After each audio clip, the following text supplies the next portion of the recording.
এক কাস্টমার আজ এই মিনি ফ্যানটি নিয়ে আসছে সার্ভিসিং করার জন্য। আমি বললাম, কি হয়েছে আপনার ফ্যানটি?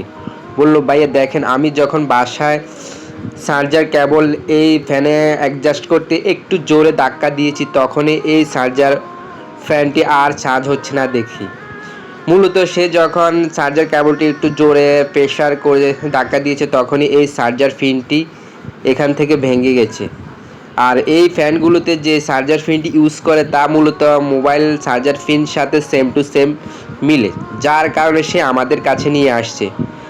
যেহেতু সে আমাদের পরিচিত কাস্টমার, এখান থেকে মোবাইলে মাঝে মাঝে সার্ভিসিং করে থাকে, তাই আমি এই চার্জারের পিনের যে লজিকটি, সেই লজিকটি এখান ফ্যান থেকে বের করে এখন পূর্ণ চার্জার পিনটি এখান থেকে আলাদা করে এখন নতুন একটি চার্জার পিন এখানে সেট আপ করে দেখব ফ্যানটি পূর্বের ন্যায় সুন্দরভাবে চার্জ নেয় কিনা।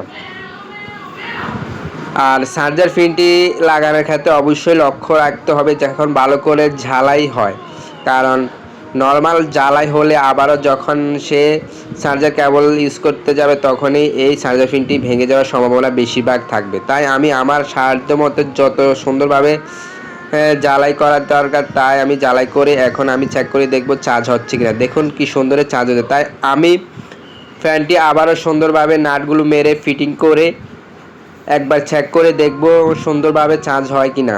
চার্জ হলে আমি কাস্টমারকে ফ্যানটি দিয়ে দিব।